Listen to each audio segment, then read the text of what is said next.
نەوتی هەرێمی کوردستان پێتان وایە ئەم هەنگاوە بەدیدێت؟ سلااو ڕێزم بۆ کەناڵی کورتسات و بینەرانی عزیز هەموو لایەنەکانی پەیوەنددار کە بەڕات جنابت باس کرد زۆر باش ئاگادارن کە ڕاگررتنی نەوت زیان بە هەموو لایەنەکان دەبەخشێتن. سەرویە هەمویان ئابووری عێراقا کە پتر لە 25 میلیارد دلار لەو ماوەی 2 ساڵ و 4 مانگە زیانی پێگەیشتووە و هەروەها هەرێمی کوردستان و کۆمپانیەکان و هەروە لایەنی تورکی کۆمپانیەکانی کە لای تورکیا کار دەکەن و زەرمەندی چوارەم بازارەکانی وزەی جیهان کە دوای بڕینی 400,000 بەرمیل بە تاکید کاریگەری هەبوو لەسەر ئەوان. ئێستا هەموو لایەنەکان باش دەزانن دەستپێکردنی دووبارە دەستپێکردنی هەنارکردنەوت دیسان سوودی بۆ هەموو لایەنەکانە، بۆیە لەم قەناعەتەوە ئەوان دووبارە دەستیان پێکرد بە گفتوگۆ لەسەر چارەسەرکردنی ئەم کێشەیە و کێشەکان لە سەرەتاوە خۆیان کێشەی تەکنیکی و داراییە و دەبایە زۆر لەمە پێشتر چارەسەر بکرێتن، بەڵام دیسان باشە ئێستا ڕەنگە بەهۆی فشاری سیاسی دیسان کار دەکرێت لەسەری و تقریبان گەیشتونە ڕێککەوتنێکی سەرەتایی نێوان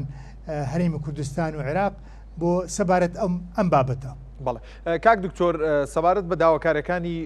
ئەپیکور، ئایا ئەو داواکاریانەی جێبەجێ دەکرێت وەکو خۆیان یاخود گرفت لەمەیە هەیە؟ جەنەبەت باس کرد دوو خاڵ لای ئەپیکور گرنگە. یەکەم شت گرێبەستەکانیان دەستکاری نەکرێ، تەمان ئەوەش حەسم کرایە بە بڕیاری محکمەی تەمیزی کەرخ کە لە مانجی 12 ساڵی رابردوو بە شێوەی قەتعی بڕیاریدا کە گرێبەستەکانی نەوتی هەرێمی کوردستان هەمویان دەستورینە، هیچ کێشەی یاسایە نییە و بەڵام مەرجەکەی دیکەیان زۆر معقول لە ئەوان دانێ میکانیزمەکی ڕوون دیاری بکرێتن، ئایا چۆنێتی وەردەگرن مستحقاتی دارایی ڕاستەخۆ لە بەغا یاخود لە ڕێگەی هەرێمی کوردستانیش و ئەم مستحقاتە دوانەکەوی، چونکە ئەزمونێکی هەیە لە ماوەی رابردوو لەو 2 ساڵە تقریبا نزیکەی 11 ملیۆن برمیل ڕادستی حکوومەتی عێراق کرایە بۆ بەکارهێنان ناوخۆ، کەسی $1 وەک مستحقات و دەستحقی کۆمپانیەکان خەرج نەکراوە. بەڵێ کاک دکتۆر، باسمان لەوە کرد کە بەڕێزە بەوردی باس لەوە کرد کە ئەو لایەنانەی لە نێو نەوتی هەرێمی کوردستانان هەناردەکردنەوەی هەمویان زەرمەندن بە ڕاگررتنی ئەم هەناردەیە. ئەی ئەگەر هەناردە دەست پێ بکاتەوە کێ سوودمەندە؟ بەتەکید هەموو لایەنەکان سوودمەندن و ئەوەی گرنگە سوودەکە تەبێ ئەو مشکلێکە حل نەبوو بۆ ئەو ماوەیە گەشی و ژینگەی سیاسی لە عێراق مابینی هەرێمی کوردستان کەوتە مەترسیەک و علاقاتەکە و تەسیری کرد بە شێوەی نێرێنی لەسەر سەرجەم ئەم دۆسیانە کە هەڵپەسێردراوە نێوان بەغا و هەولێر وەک دۆسەی موچە، دۆسەی مادەی 140 و بابەتی پێشمەرگە. هەر سەرکەوتنێک ئەنجام بدرێ لێک لەو دۆسیەکان بە شکلێکی ئیجابی ئەرێنی ینی کاردانەوەی دەبێت سەر دۆسیەکانی تر بە تایبەت ئێستا مولانەکان لەژێر فشارێکی سیاسینە لەبەر نزیکبوونی وادەی هەڵبژاردننی عێراق لە مانجی 11 داهاتوو، بۆیە حکوومەتی بەغا ئێستا زۆر خۆی تەنگاوە ئەوێ دەستکەوتێکی تۆمارکە بۆ خۆی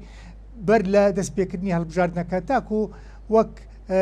نقطەیەکی خاڵەکی پۆزیتیف یاخود دەستکەوتێک بۆی ئەژمار بکرێ ببتە زامنێک بۆ ئەو حکوومەتە دووبارە بۆی نوێ بکرێتەوە. بەڵێ سەبارەت بە نەوتی هەرێمی کوردستان لە ئەگەری هەناردەکردنەوەی پێشتر لە بودجەشاوە دیاری کراوە کە 400,000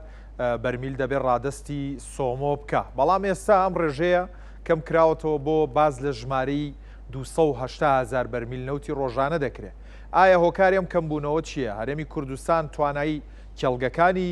توانای دەرهێنانی کەمە یاخود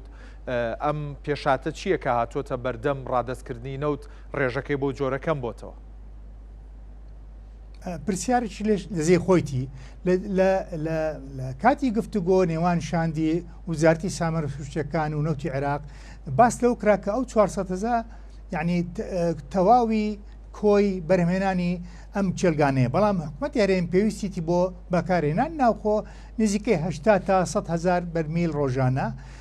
واتە اتفاق کرابوو لە سەرەتا 300,000 بەرمیل ڕادستی سۆمۆ بکرێت بۆ هەناردەکردن و 100,000 بۆ ناوخۆی هەرێمی کوردستان ڕەوانەی پاڵگەکان بکرێت تاکو سوودی لەوەربژێن، بەڵام دواتر ئەم ژمارەیە ڕاست کراوە تا 280 بۆ هەناردەکردن و باقیەکەش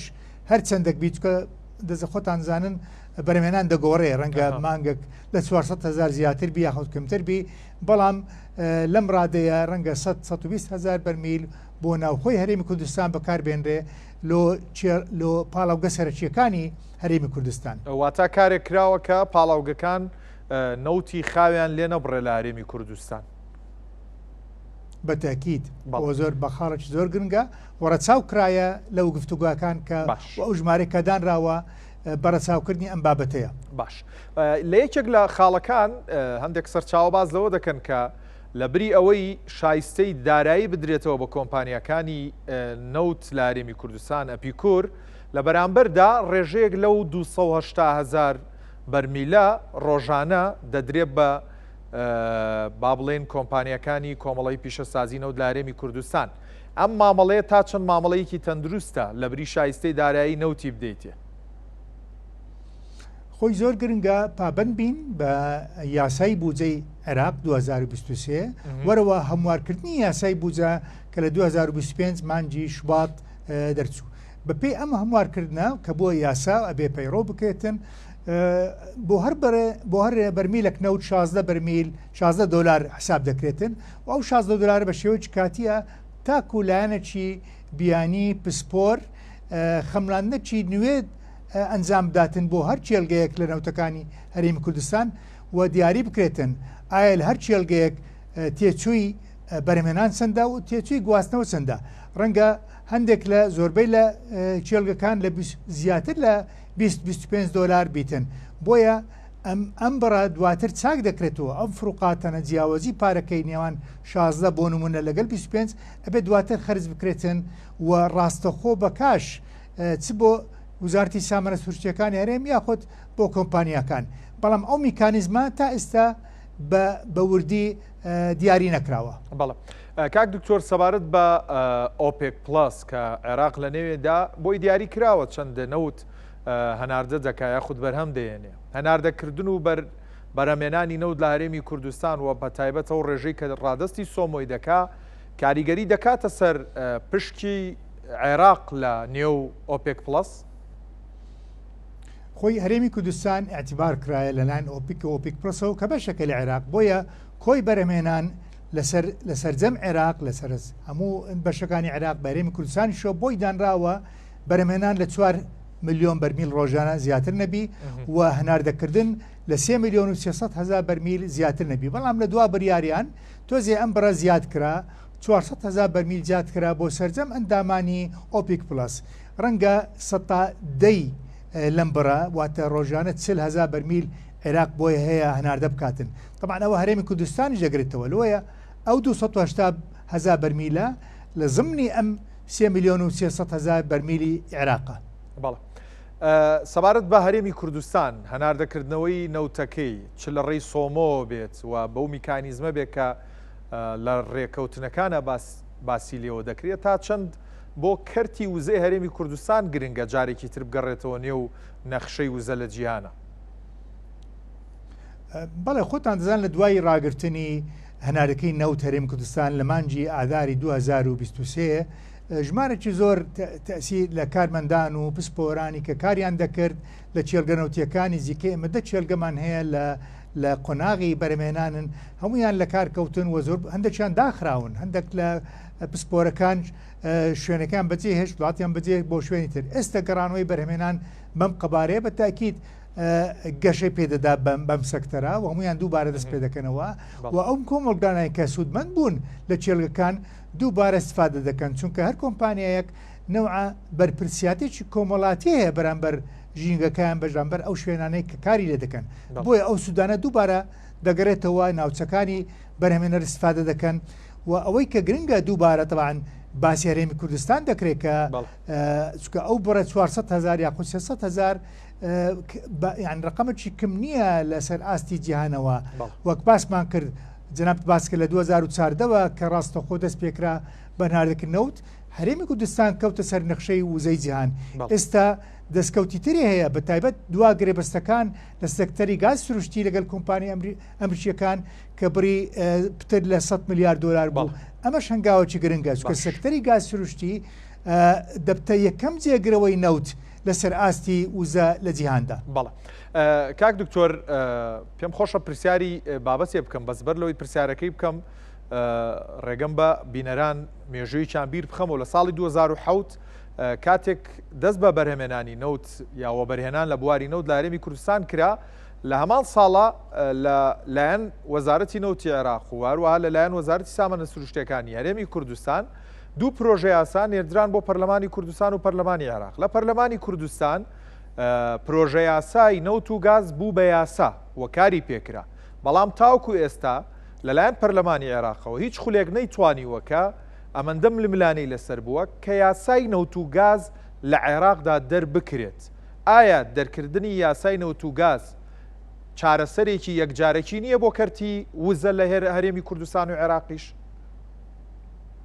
بەتەکید خۆی لە 2007ەوە کە هەرێمی کوردستان دەست پێ کرد بە بەرهێنانی نەوت ئەوە لەسەر بنەمای دوو یاسا کە تازە پەسەند کراوە، یاسای ژمارە 21 ساڵی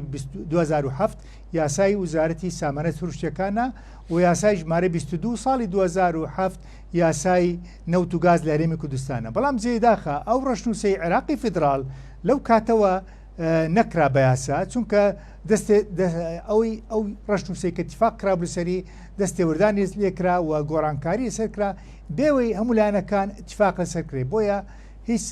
مەجال نەبوو بکرێتە بە یاسا. وەلەو کاتەوە تا ئێستا یعنی لە ڕۆژی دەرچوونی دەستورە 2005 تا ئێستا بۆشایەکی دەستوری و یاسایی هەیە سەبارەت بەم سەکتەرە. ئەمە شتێکی زۆر نامۆیە کە لە وڵاتێک وەک عێراق کە پتر لە 90 ئابوورەکەی اعتیماد لەسەر نەفت دەکا کەچی هیچ یاسایەکی کاران نییە لە سەکتەری گازسروشتی. طبعاً ئەوش بۆ مایەی کێشەکان نێوان بەغدا و هەولێر. ئەگەر یاسایەک هەبوایە ئەم پەیوەندیە لەو سەکتەرە ڕێک دەخرا، هەردوو لە هەر لایەک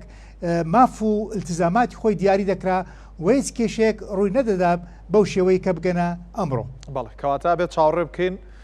بەشک و خولی داهاتووی ئەنجومەنی نوێنەرانی عێراق ئەم یاسایە دەربچێنێت. بەڕێز دکتۆر گۆڤەن